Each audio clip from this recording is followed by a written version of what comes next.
They were awoken by the sounds of revelry from the downstairs bar. Throb of drum, hoarse twang of guitar, laughter, clink of glasses, shrill pitch of women's cackles, spittled leer of men's voices.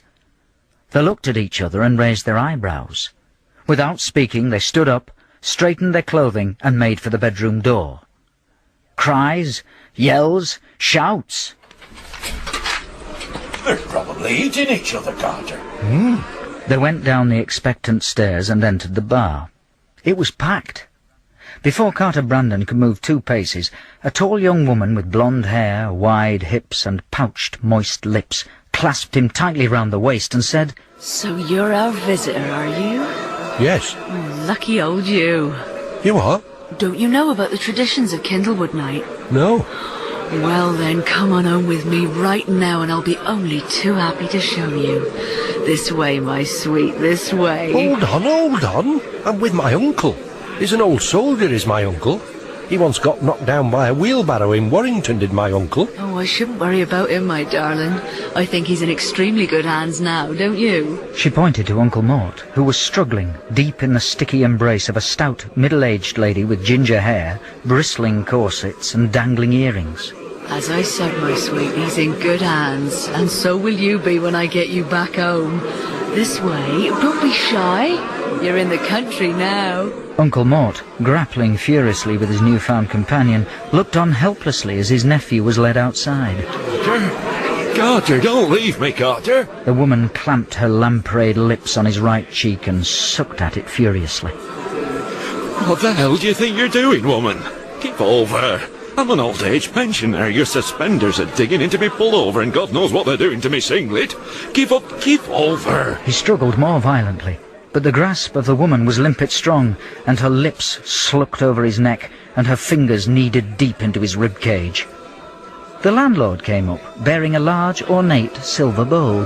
This Jacobean silver punch bowl contains the Kindlewood Night Potion, traditionally offered to the passing visitor.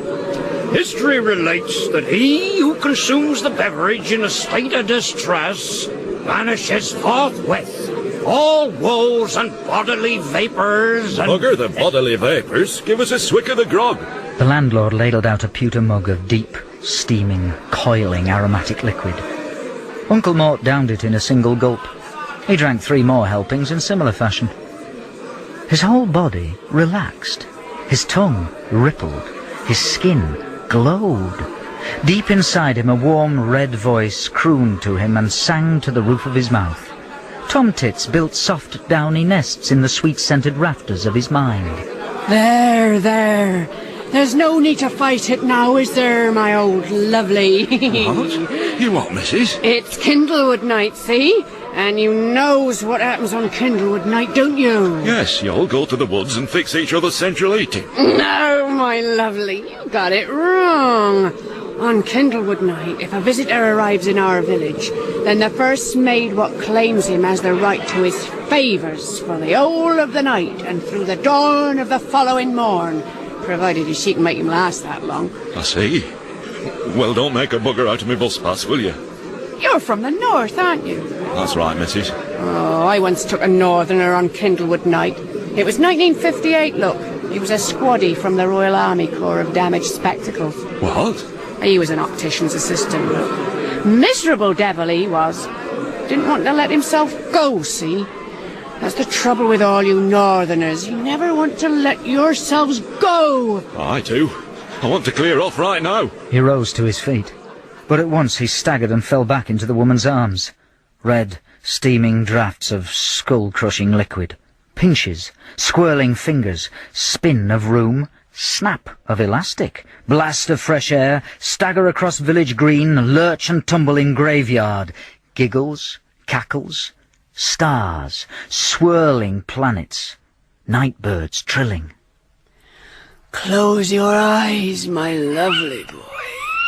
Close your eyes and let yourself go to the dark and mysterious movements of Kindlewood night. Oh, da very much, missus.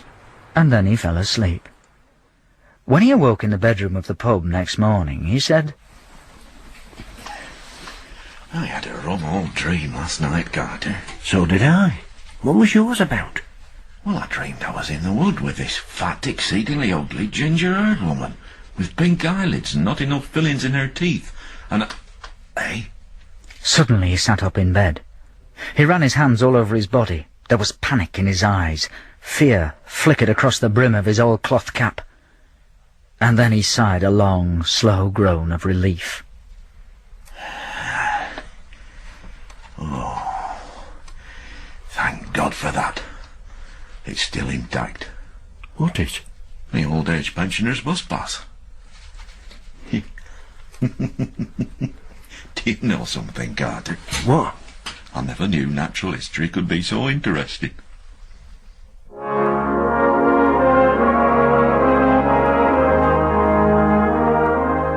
That was Kindlewood Night. Stephen Thorne played Uncle Mort, Sam Kelly was Carter Brandon, Brian Miller was the landlord, Jane Whittenshaw was the young woman, and Liz Golding was the rampant lady. The narrator was Christian Rodska. Uncle Mort's South Country was written by Peter Tinniswood and produced by Pete Atkin.